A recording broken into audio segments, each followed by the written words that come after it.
بوجھ نہیں اٹھا سکتے۔ دادا جان، آپ بات مت کریں، آپ آرام کریں۔ زویا نے ان کا ٹھنڈا ہاتھ اپنے دونوں ہاتھوں میں لیا۔ نہیں زویا، وقت کم ہے۔ دادا جان نے گہرا سانس لیا۔ ان کی آنکھوں میں ایک پرانا چھپا ہوا خوف ابھرا۔ توجہ سے سنو۔ حویلی کے پچھلے مزار کے نیچے جو پرانی ڈیوری ہے، وہاں میروں کا اصل ریکارڈ اور ایک وصیت نامہ رکھا ہے جو میرے والد میر شیر شاہ نے لکھا تھا۔ وہ وصیت نامہ اگر باہر آیا تو اس حویلی کی بنیادیں ہل جائیں گی۔ میر افتخار اور میر ذوالفقار کو بھی اس کا علم نہیں ہے۔ وہ راز صرف تم سنبھال سکتی ہو۔ زویا، وعدہ کرو تم میروں کا نام مٹی میں ملنے نہیں دو گی، چاہے تمہیں آذر شاہ کو ہمیشہ کے لیے ختم ہی کیوں نہ کرنا پڑے۔ زویا کا وجود ایک پل کے لیے ساخت ہو گیا۔ اس نے دادا جان کی آنکھوں میں دیکھا، جہاں موت کا سایہ گہرا ہو رہا تھا۔ اس نے دھیرے سے اپنا سر ہلایا۔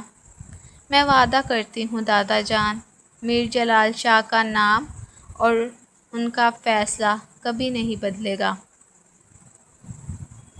دادا جان نے ایک آخری پرسکون سانس لیا اور ان کی آنکھیں ہمیشہ کے لیے بند ہو گئیں،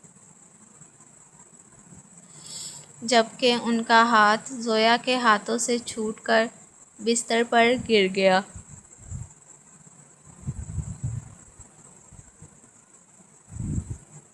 میر جلال شاہ، جو اس حویلی کے آخری طاقتور ستون تھے، رخصت ہو چکے تھے، اور اب اس بساط کی پوری سلطنت زویا میر ذوالفقار شاہ کے رحم و کرم پر تھی۔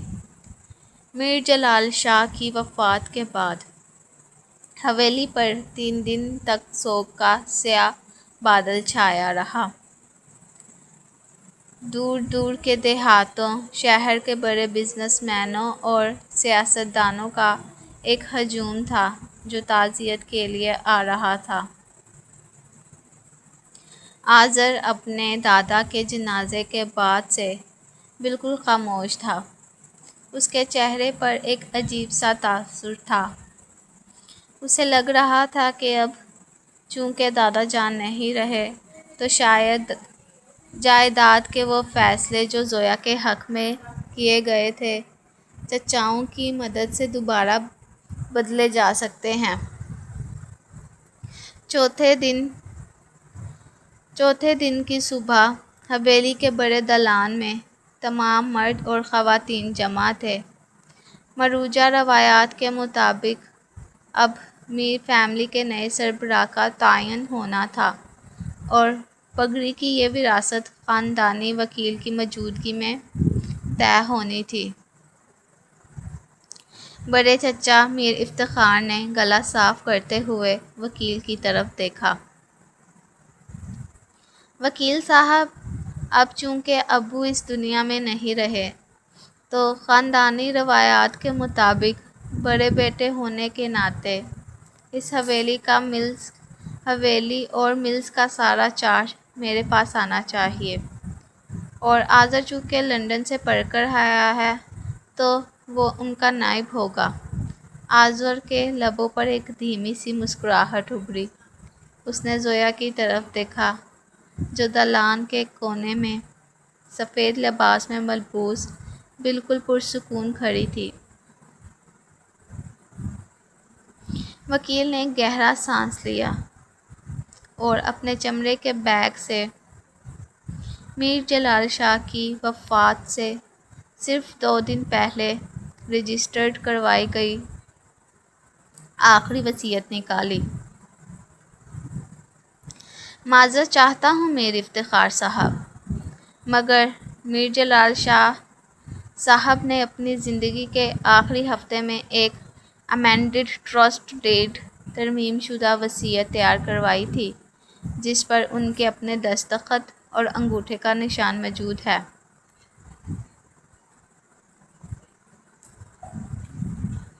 وکیل نے کاغذات کھولے اور پڑھنا شروع کیا۔ میر جلال شاہ کے بعد میر فیملی کے تمام تر جائیداد، حویلی، شوگر ملز اور اراضی کے تمام تر مالکانہ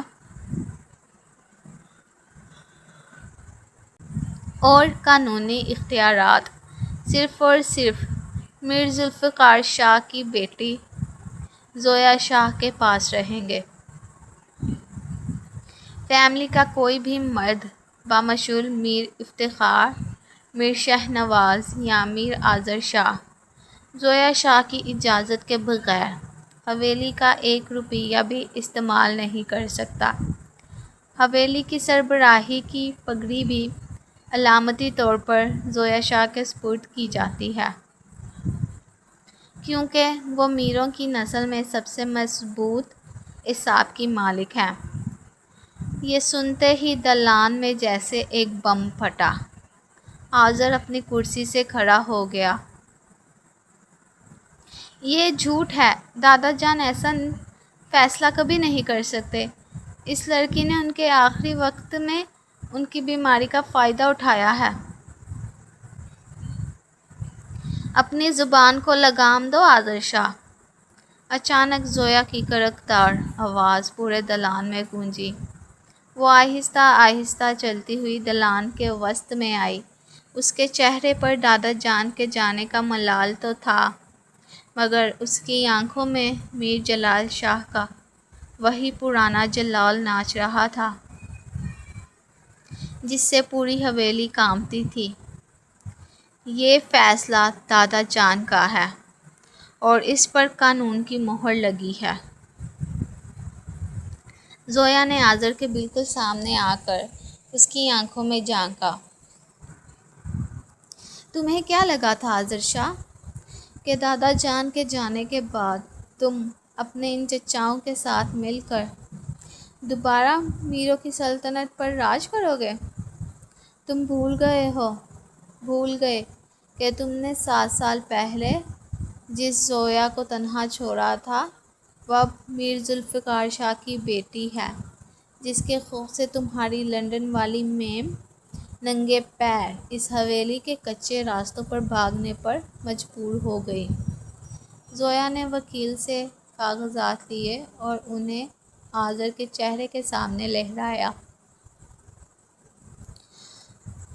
آج سے اس حویلی کا قانون میں ہوں، اس ملز کا مالک میں ہوں اور تم صرف میر آذر شاہ ہو، جس کی حیثیت اب اس حویلی کے ایک عام ملازم سے زیادہ نہیں ہے۔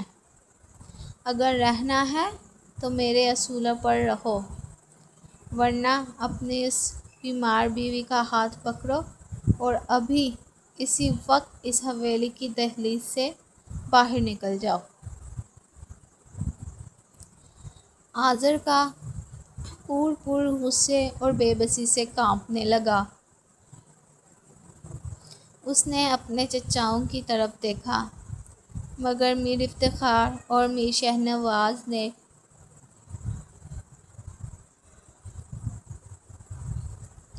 شرمندگی سے اپنے سر جھکا لیے تھے۔ وہ قانون اور میر جلال شاہ کی آخری وصیت کے آگے بالکل بے بس تھے۔ آذر نے مٹھیاں اتنی زور سے بھینچی کہ اس کے ناخن اس کے گوشت میں اتر گئے۔ وہ جانتا تھا کہ وہ اب مکمل طور پر زویا کے پنجے میں پھنس چکا تھا اور اس حویلی سے باہر اس کی اپنی کوئی پہچان، کوئی عزت نہیں تھی۔ زویا موری اور سیڑھیاں چڑھتی ہوئی دادا جان کے خالی کمرے کی طرف بڑھ گئی، جہاں اب اس کا راج ہونا تھا، جبکہ آذر دالان کے اندھیرے میں کھڑا اپنی شکست فاش کے زخموں کو چاٹتا رہا۔